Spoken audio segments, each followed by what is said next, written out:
Okay, so just quickly going over the indirect techniques in case you guys need to review them. There's 3 indirect techniques: Golgi tendon organ release, origin insertion, and muscle approximation. So we talked about the mechanisms and the anatomy behind them. So these are used, so we're going to use the biceps as an example. The biceps right now in this patient are in spasm. So he has a lot of pain and he's not able to extend the bicep fully. Because there's a spasm in this area. So because of that spasm, we are not able to touch this. Every time we touch it, he complains that there's too much pain. So this is when you would use this technique. You can also use it for hypertonic muscles.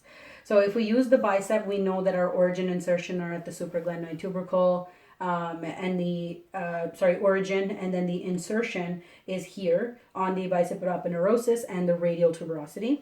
So I'm going to use, for the GTO technique, I'm going to be using the tendon here because it's a lot more prominent. You can see this huge tendon right here. Get you to resist. Press into my hand here. You can see this tendon right here. Very visible. So once you've located the tendon, relax. Just going to get him to relax his hand. There you go. So the GTO technique can be applied in 3 different ways. One is just by pressing on the tendon. So I just hold on the tendon 30 seconds.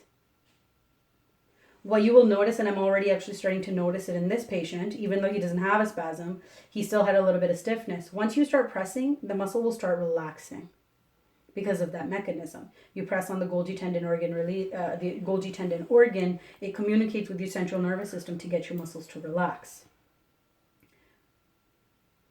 Okay? So that's it for Golgi tendon organ release compression. If you wanted to do this with an S bowing, you would just use this thumb to push inwards like this thumb to push inwards like this, make an S shape, and press on the tendon in the same way for 30 seconds.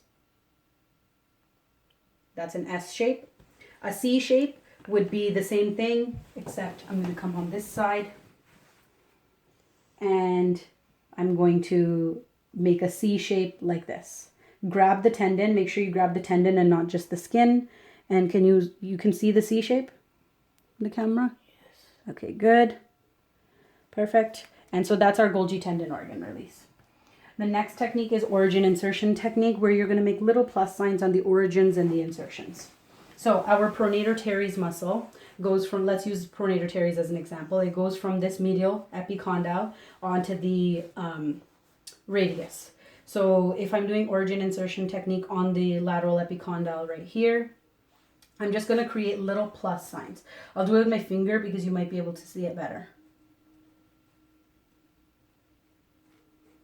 So you just go across the whole origin, making little plus signs. This again is working on the same structures, working on the Golgi tendon organ. And then I can go on my radial insertion and do little plus signs like that.